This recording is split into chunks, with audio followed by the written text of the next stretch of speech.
We've covered a bundle, and we've got more. You know what? It's unending and never ends because God never ends. People have asked me, I've written about 120 books, and people have asked me, when are you going to quit writing books? I say, when God quits creating. It never ends. There's just no ending to it. But we're going to start today at the beginning. The beginning covers, we're going to find out, three major covenants.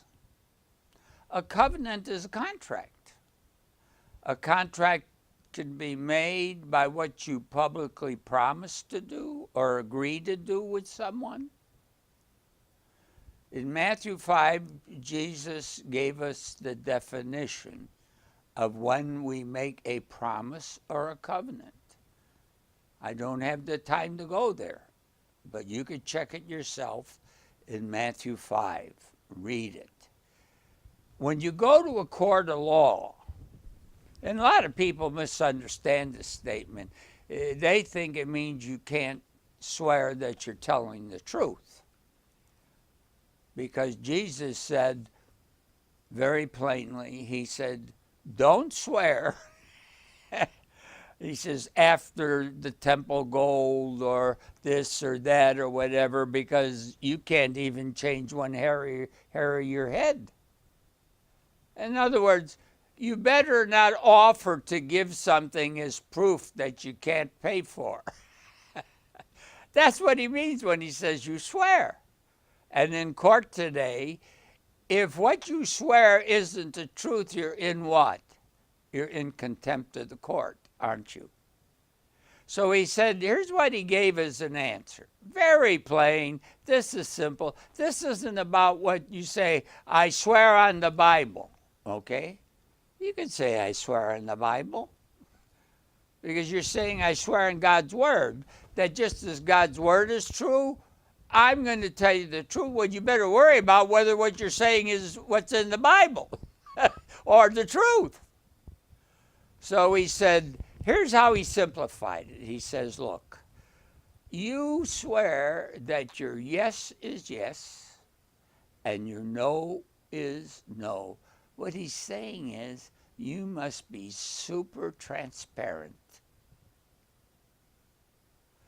You can't make up stories. You can't gossip. You know, gossip is hearsay. They won't accept that in court, will they? They don't buy it. If you say, well, my friend said that he intended to kill me, so I killed him. That's funny. But anyway, no, I shouldn't laugh at my own words, but my wife tells me, she says, Art, stop laughing at what you say. But forgive me. I'm just human. It just strikes me as funny. Let's put it that way. No, make sure when you go to court that you say, yes is what I mean. No is when I don't agree. Anything more, he says, is sin. It's a lie. It's a lie. And you're in contempt and you go to jail. That clear, that simple.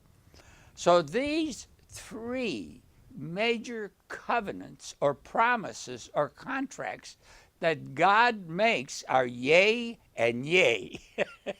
They're for certain. They're absolute. They're guaranteed. But woe be to the one who gets stuck in one. If there's three, you got to live three. You don't live two. You don't live one. You're going to go from one to the next, right? That's what you're going to do. And any three witnesses in court is considered what?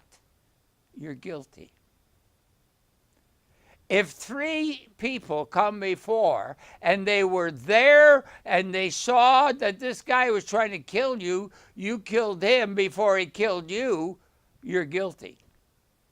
If three said it. So these three covenants are very vital, very important and significant. So let's take a look at this first covenant. Where does it begin? In the beginning. In the beginning. It states very plainly and clearly. The book in the Bible is called Genesis. It's a Greek word. It just means genes or a beginning. So we see in verse 1 it states, in the beginning God created the heaven and the earth. The word beginning there is the first covenant. It means Bereshith. Bereshith in the Hebrew means the everlasting or eternal covenant, and that's the first one. It means what God started with, the Alpha to the Omega. The Alpha was where he was going. He made the Garden of Eden, put Adam and Eve in it. They had the tree of life there. They could have lived there in paradise forever. That's the everlasting covenant. So that's what we're talking about as the first covenant. So what we need to do is understand this everlasting covenant. I have time, don't I? Okay, sorry. I once in a while think I'm not on time. But the everlasting covenant is unique because the everlasting covenant means just what it says. Of the three major covenants, it's the only one that never ends. Because if it's an everlasting covenant or contract, it's an eternal contract. It's one that never stops. It doesn't even stop at the conclusion of Revelation 21, the last book, chapter in the Bible. It continues after that. Yes, people, there's more to the Bible than the last chapter of the book of Revelation. I'm asked this over and over and over again. Does the Bible conclude with the book of Revelation? No, it's just a new beginning. Of what? Of what was at the beginning. Round and round she goes, where she stops nobody knows. That's the earth, see? That's the old song. So what we're finding out, this everlasting covenant is the only one that is significant for salvation in reference to paradise. Because the everlasting covenant is the Alpha. It's how God began everything. Have I asked in previous programs, I've been asked, why didn't God make us perfect in the beginning? He did. He did make us perfect. How did he make us perfect? Because he slam dunked and put the tree of life right in the garden. All we had to do was eat it. If you would have been eating it, you'd have no death. You'd be eternal forever. How's that sound? You like it? I like it. And not only is it forever and ever, it's total prosperity and riches and wealth eternally. We have nothing but pleasure and rest and good times. We're ready to go on and move on to the second covenant. We found out the first covenant never ends. It's an everlasting covenant because it's eternity in paradise. Forever. Nothing but joy and pleasure. That's the everlasting covenant. And that one never ends. It's unending. It's infinitum. That's what it is. And although what happened, God had to come along and he got a little upset. Because humanity, in the first thousands of years before Noah's flood, got to the place that even though he offered the everlasting covenant to anyone who asked and sought it and repented, they refused to do that. They did just what continued to happen at the Tower of Babel in the land of Shinar. Everybody was guessing their own idea of how they wanted life to be. They didn't want the truth.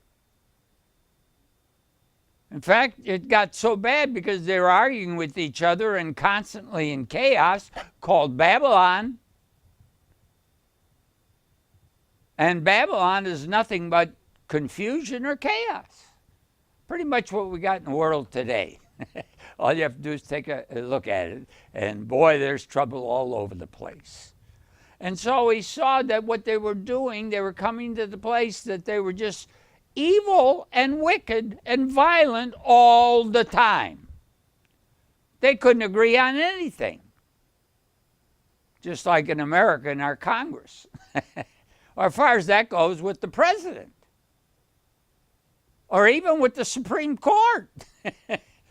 You can put them all in the same pot. It's a pity. But that's reality. We go to other governments, they're not too much different. Some are better, some are not.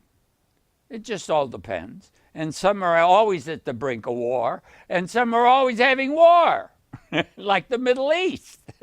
That's almost been perpetual. So there you got it, and there it goes. Well, it got so bad, he said, you know, it's time for me to wash the kettle out. I call God chief chef and bottle washer. He's the one who cooks the meal. He sees if it's exactly good and tasty and nourishing, or he throws it all out and washes it out and starts over again. There's so many times in the Bible that God does just that. He doesn't wash it all the time. Sometimes he burns it out. He uses different ways of getting rid of trouble. Sometimes he just turns his back and leaves you alone, and you do what you want, and you end up in chaos. That's almost the worst of all the evils, for God to forget you or leave you alone. He never forgets you. He always remembers you. Later on, we're going to go into the book of remembrance. Did you know he keeps a book on us? Yeah, he wrote a whole book. Not only just one. I'm talking about a book of remembrance. It's a little different book than this one. So what happened? It got to the place he just flooded the world. That's what he did, and enough was enough. And then he made a promise after he flooded it. In verse 8 of Genesis 9, and God spoke unto Noah, who he saved and his family on the ark, and to his sons with him, saying, and I, behold, I establish my covenant with you, and with your seed after you. Now, I want you to understand what he was saying. The only people left in the world at this time was Noah, his 3 sons, their wives, and his wife. There wasn't anybody else. So what he was saying, the covenant I'm making with you, Noah, includes all people born from you and your family forever. This is an important covenant. He's making a promise to all of humanity as we know it in our day, because he's never flooded the world again. You know, I think of this global warming. I'm glad they changed the global weather change now, because weather always changes. So they're on safe ground. No matter what happens, they're right, see. Well, at least they're being truthful. Global warming, that's a joke. He said he'll never flood it again. God made you, but why would you believe that global warming's going to flood the world? God said, no, I'll never do it again. Who do you believe? Man or God? It's your choice. Oh, you know, I'm a simple man. O'Reilly always says this one. I listen to him as well as the other programs because I like to hear everybody just to see what their point of view is. But anyway, he always says, I'm just a simple man.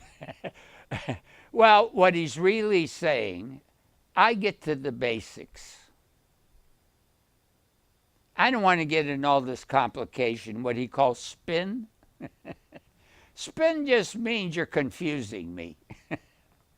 That's all it means. And a lot of times what he says is so basic, I understand him. And I agree with him. And I think in many ways he'd agree with me. Am I progressive? Am I liberal? Am I a libertarian?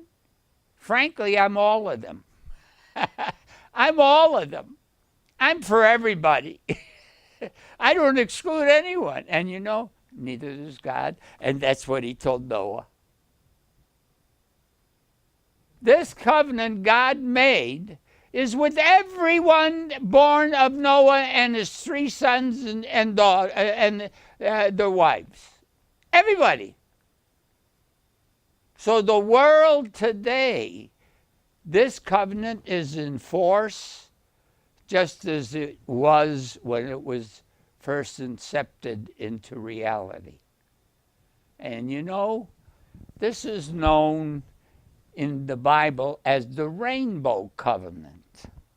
Very interesting covenant because it's also tied in. Remember what I told you about the everlasting covenant in the first part in Genesis 1, the word beginning? The Rainbow Covenant still ties in with the everlasting covenant. Because if the everlasting covenant, the one given in the beginning, is forever, eternally, it means that. Let's read it and see if he doesn't say that. And then he said in verse 15, and now remember my covenant, which is between me and you and every living creature of all flesh. So this is the whole world, including animal life, all flesh. And the water shall no more become a flood to destroy all flesh. It's not going to happen. The greenhouse effect is not going to take effect. And the bow shall be in the cloud, and I will look upon it that I may remember what? The everlasting covenant. It isn't, that bow isn't there to remember he's not going to flood the world. It's to take you back to the everlasting covenant between God and every living creature of all flesh that is upon the earth. God intends to save the world. The potential for salvation is for the whole world, regardless of your religion. That's it. Notice Paul told us the reason for this covenant and for this law, and he explained it very clearly to Timothy, who was this young evangelist, and because he was young, he needed a lot of training. And so Paul would give special attention because he loved this man because he was so faithful as an evangelist. Well, it tells us very plainly in 1 Timothy chapter 1 and verse 6. Then he tells us, now the end or the conclusion of the commandment, this is what he's talking about, is love. In other words, the 10 Commandments he gave out of his love for a certain kind of group of people. Now, he's not talking about here to the righteous people. He's talking to the unrighteous people here. So this covenant, once again, just like the Rainbow Covenant, Noah was covering people who covered murder, correct? That's what we found out. In this covenant, it's for people who were criminals.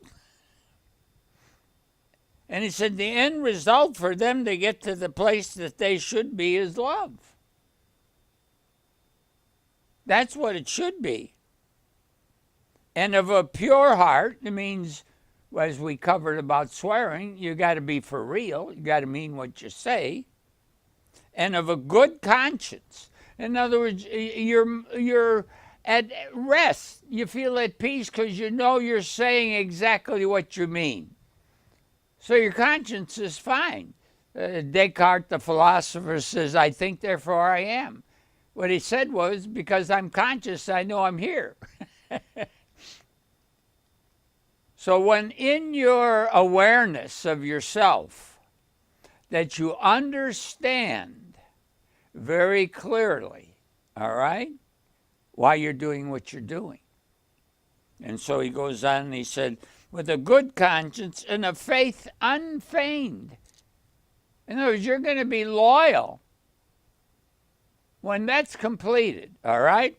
Then he goes on, he says, then he goes on, for which some having swerved from what? From being honest, from having a good conscience, from having a pure heart. They didn't have it. They were liars.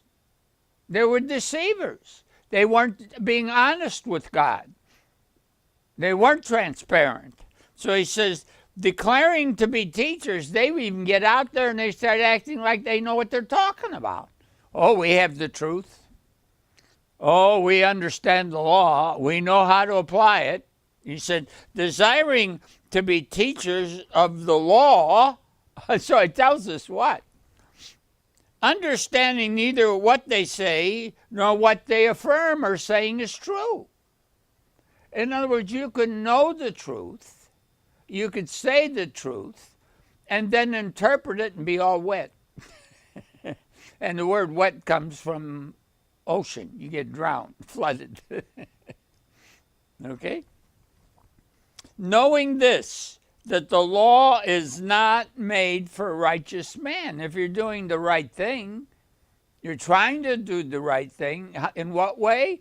You have a good conscience. You don't feel guilty. You're pure in what you mean, what you say, right? And you're faithful. You're dedicated to that. Then he said, that's a righteous man. It doesn't mean he does everything right. It means what he's doing the best he knows. And he understands. That's a righteous man. Peter said the same thing in Acts 10:35. He says, God is not prejudiced, but everybody who fears him and seeks righteousness is accepted with God. He's our Father. What loving dad do you come to and he doesn't understand gobbledygook about what you're talking about and he whips you? That's bad. You're held responsible when you didn't even know what you were doing. So he's telling you here, but for the lawless who refuse to obey and disobedient, for the ungodly and for sinners, for the unholy and profane, for murderers of fathers and murderers of mothers and men, then he gives a whole list. And every sound doctrine you don't pay attention to. So that's why this next covenant is given. It was given to a bunch of criminals. They're called Israelites. They first thing they did when they got the Ten Commandments, they built an idol, and God said right in the Ten Commandments, don't do it. And they did it. So they weren't for real. So notice in Deuteronomy 5 and verse 1, where Moses called all Israel and said unto them, hear, O Israel. So this is just for this group of people. Hear, O Israel, the statutes and judgments which I speak to your ears this day, that you may learn them and keep and do them. The Lord our God made a covenant with us in Horeb. What covenant? Listen, verse 3. The Lord has made not this covenant. So he's telling you who's not included, right? Because they were criminals. With our fathers. He didn't make it with Abraham. Didn't make this kind of covenant with Noah, with Adam, with any, whether it be Enos or whether it be Enoch. He didn't make that covenant with any of them. Or even any in the future. So whether it's future fathers or past fathers, because he tells us very plainly, but only even with us. Only with Israel. It was just made for them because they were criminals. They were rebellious. Who are all of us here unto this day. How clear do you want it? So the law of Moses wasn't made for anybody else but Israelites. And specifically for those Israelites in that day. That's why they missed going to the promised land. And they had to go through that whole generation. This generation he was talking to had to go through the wilderness for 40 days. So you see the difference between the old covenant and the new covenant? So now he divides it and tells us very plainly in 2 Corinthians 3 exactly what he's talking about. 2 Corinthians 3 and verse 2, the Apostle Paul, writing to the Corinthians, says, "You are our letter, or epistle, or book," that part, like Deuteronomy, "written in our hearts, know and read all men can read them." Why? "For as much as you're manifested, declared to be the epistle of Christ, ministered by us," get this now, "written not with ink, but with the Spirit of the living God, not in tables of stone like the Ten Commandments, but in the fleshly tables of your heart." That's it, people. So you see these three major covenants. Only the everlasting one counts. So now we want to go on to two covenants that are in the New Testament that are important to us. And God be with you all, and I look forward to having you with us again. To receive a free book, please go to our website, www.godspuzzlesolved.com.